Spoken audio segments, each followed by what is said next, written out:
That's a little better. There we go. Good morning, everyone. Good morning. And welcome to the Unitarian Universalist Congregation of the Shenandoah Valley. My name is Rochelle Broom, and I'm a member of the Board of Trustees. And at this time, I invite you all to silence your cell phones, so we'll do it right up at the beginning. We are a welcoming congregation, united on the side of love and justice. We like to say we don't have to think alike to love alike. We strive to walk through this life with open hearts, open minds, and hope that all who walk this earth with us will find the strength and will to walk it together with best intention as often as possible. May the time we spend together today in this place make us braver, more compassionate, and wiser than when we woke up this morning. If you are new to Unitarian Universalism, I encourage you to take note of our mission statement that's on the front of the program.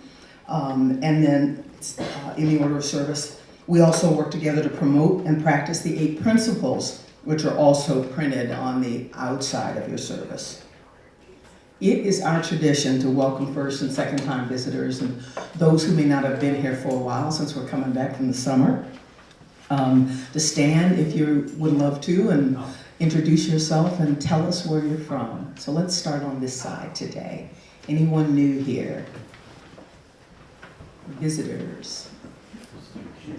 Well, I'm a third-time visitor. Yay. So I'm going to break the rules, but my name's Carrie, and this is my partner Kelly, and my mother Evelyn. We've been living in the Black Mountain community for 2 months now, and we already have our chosen family. We're looking to expand it, so we've come back to visit you all again. Great. Great. Welcome back. Welcome back. Don't want to miss anybody on this side? How about on this side? I'm Becky. This is my first time here. I've lived in Black Mountain for a year, and I'm just sort of looking for a home. Welcome. Welcome. You picked a good day to come since it's Potluck Sunday. Anyone else on this side that's new or hasn't been here for a minute? All right, great. Well, welcome to you all. We are exceedingly glad that you're here. And if you're interested in learning more about us or you'd like to receive our newsletter or find out how you can be more involved in this community, there's a white card that's in the back of the pews that looks like this. There's also a stack of them that's outside on the table in the foyer. And if you fill it out and either leave it on the table or put it in the collection plate, then we can get back to you in the manner in which you would like us to connect with you.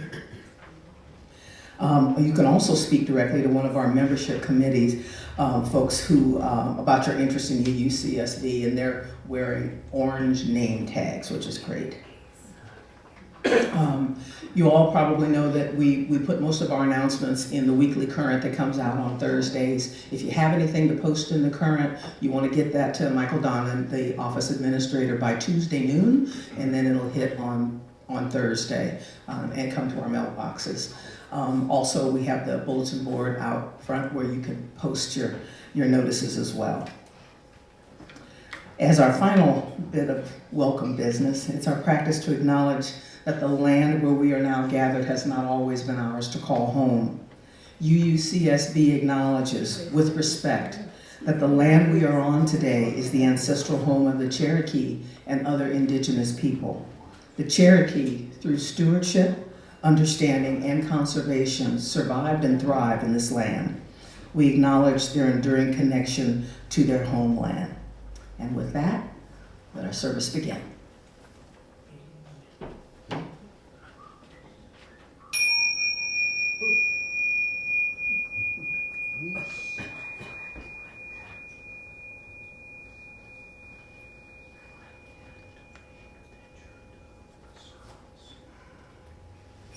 We're going to do our chalice lighting now, and Diane is going to do the lighting for us, and then our speaker will give us the opening words.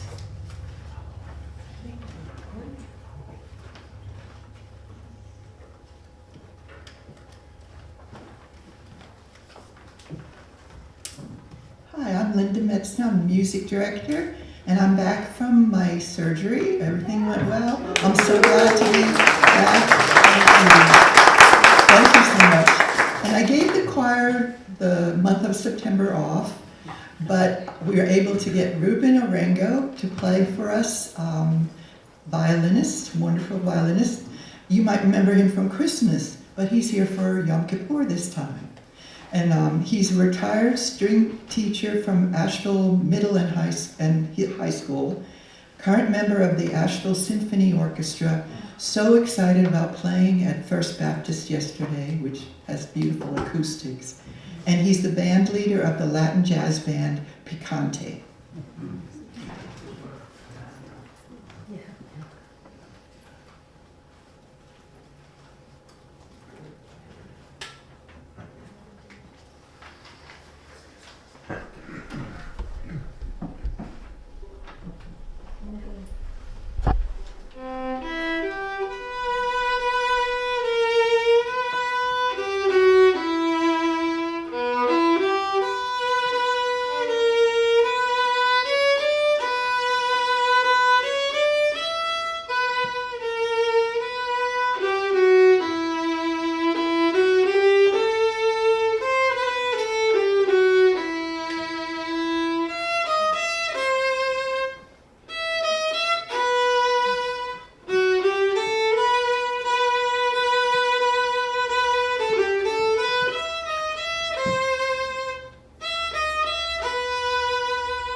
Good morning.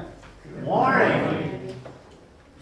I'm going to start with some very brief opening words that were written by Boston College professor of philosophy Peter Kreeft, who grew up in the United Reformed Church and then became a convert to Catholicism. We modern egalitarians are tempted to the primal sin of pride in the opposite way from the ancients. The old aristocratic form of pride was the desire to be better than others. The new democratic form is the desire not to have anybody be better than yourself. It's just as spiritually deadly and does not even carry with it the false pleasure of gloating superiority.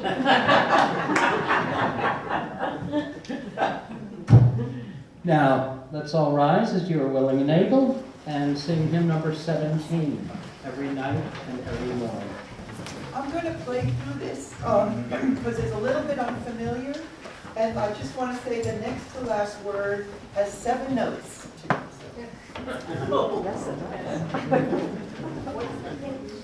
Number 17.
Now's the time in our service where we welcome you to the microphone to speak with us about your joys and concerns. And for those of you who choose not to get up, we will keep you in our hearts and our minds. So the floor is yours.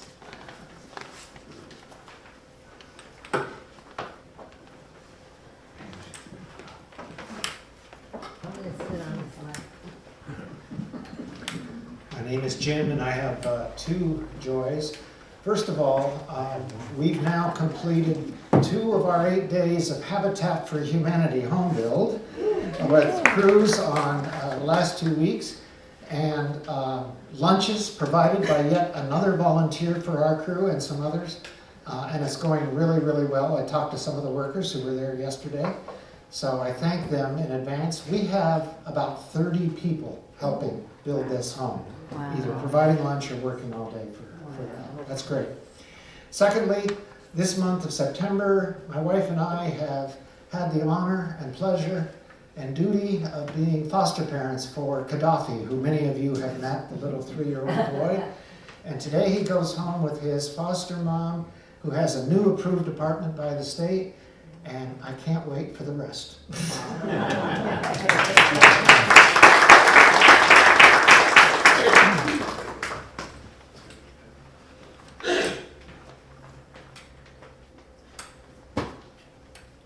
Good morning, my name is Ann Silman. I have 2 joys.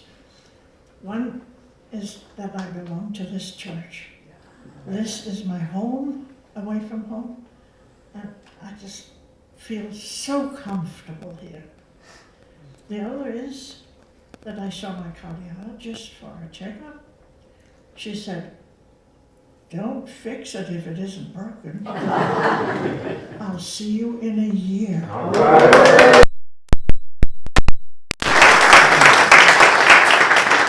And I am 92.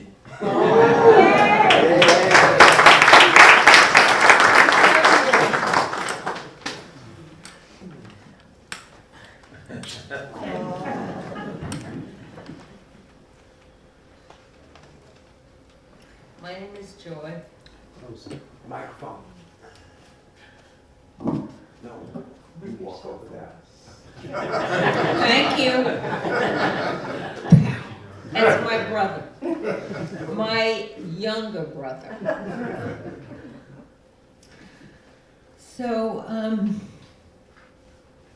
usually I come up and I have joys, but I don't now.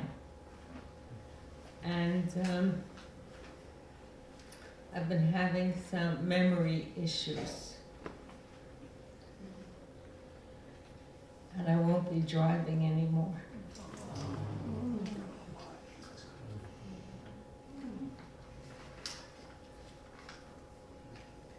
It's almost impossible for me to not think of it now. It's just like, it's there, it's there, it's there. I live only about a mile away from this church, so if anyone is in a position to offer me a lift up and back to the church, so, get me here and get me there. What is this? Would be great, and I would be greatly appreciated, and if you need some money that would help you, I'm sure I could do some. Not big ones, but medium ones.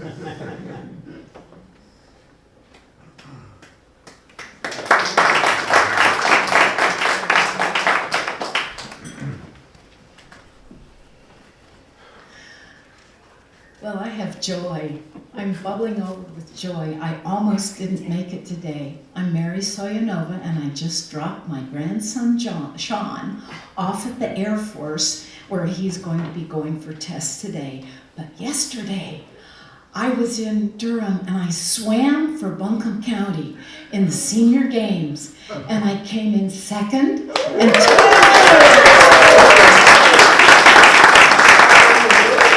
I got a silver medal, and I took 30 seconds off my best time.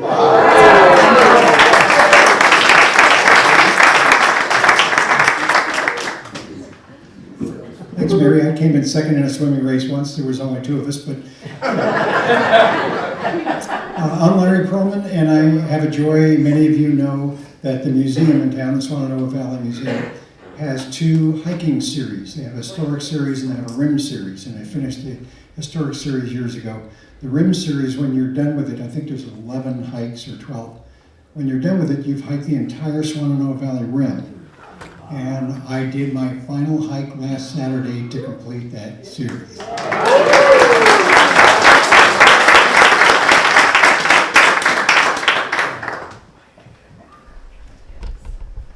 For all those who have joys or concerns that they kept to themselves and didn't share in public, we light a candle for you as well.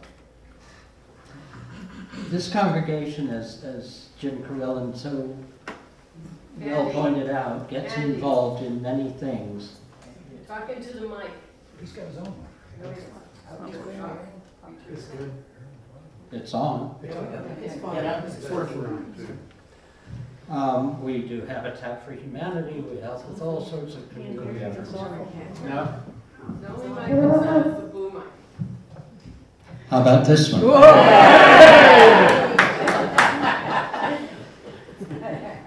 I told Marty, "Are you sure this is going to work?" He said, "Yes." We do a lot of work in the community. We do a lot of help for many people who are deserving of it and who need it more than we do. And one of the ways we do that is through your generosity. That allows us to share our good fortune with others. So we will now take the offering up and be able to share that both within the congregation and outside these walls.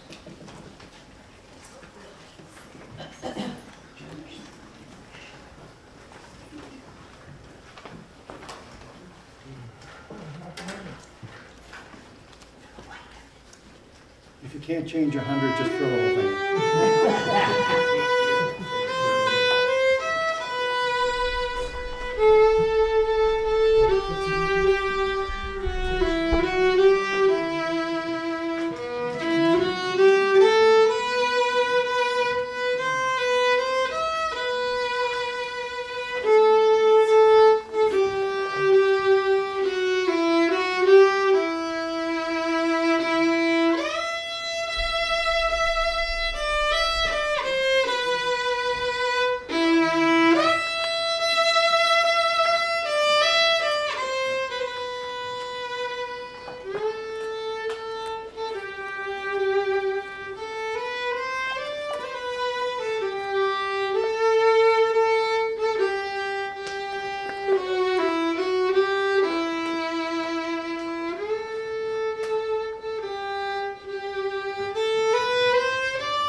We are so fortunate. And Linda and her circle of friends who are musicians of the first order. Thank you, Reuben.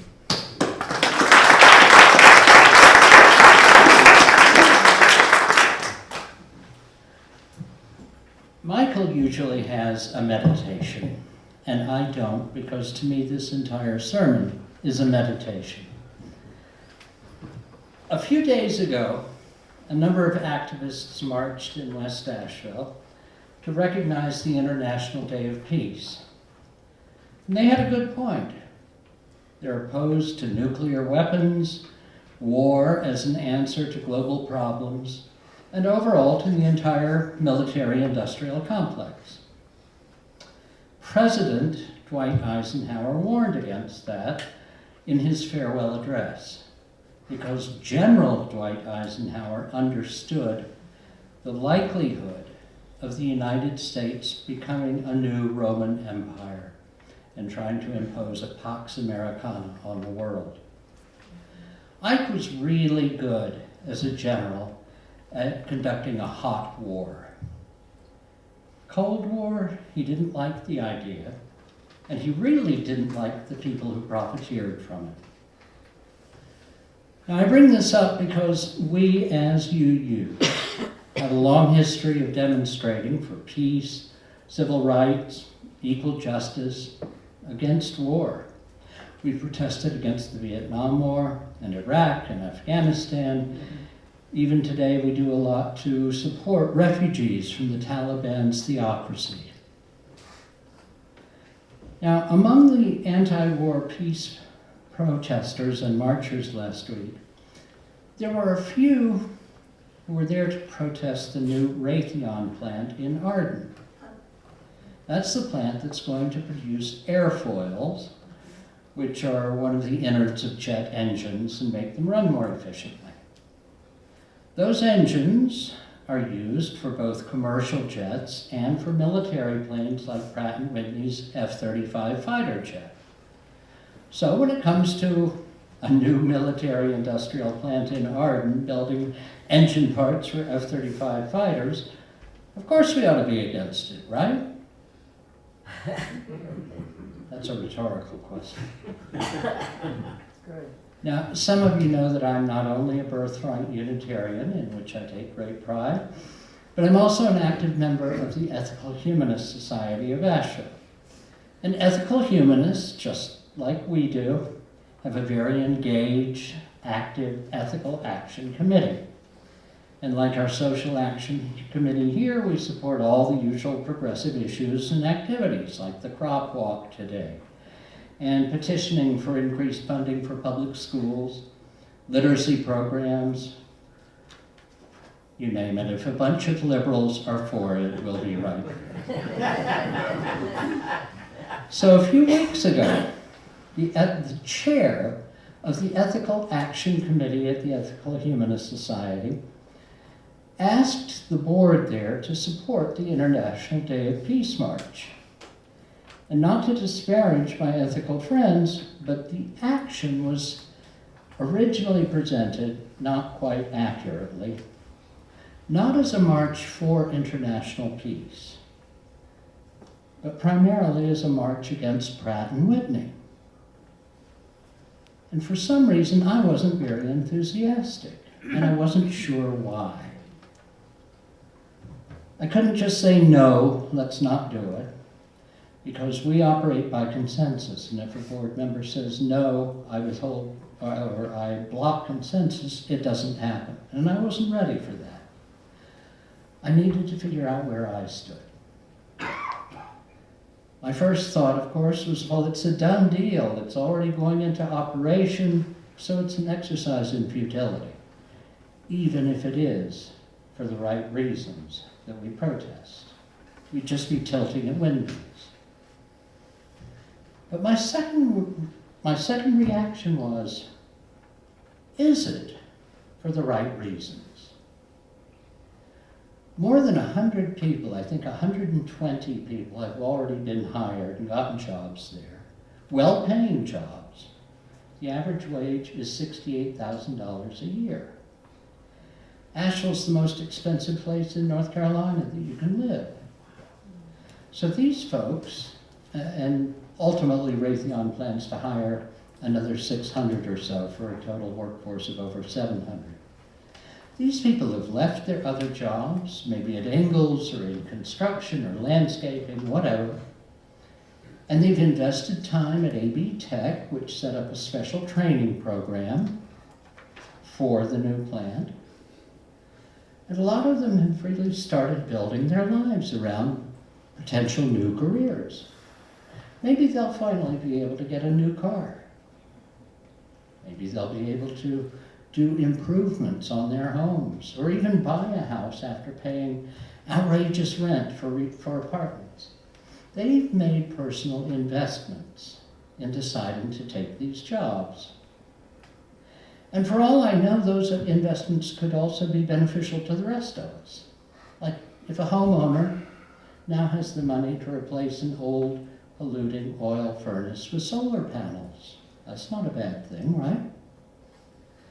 So just on that basis, on the disruption to other people's lives that they have undertaken for their own betterment and that of their families, I wondered, do I want the Ethical Society, do we want to spend time and energy objecting to something that's already begun and that's a done deal?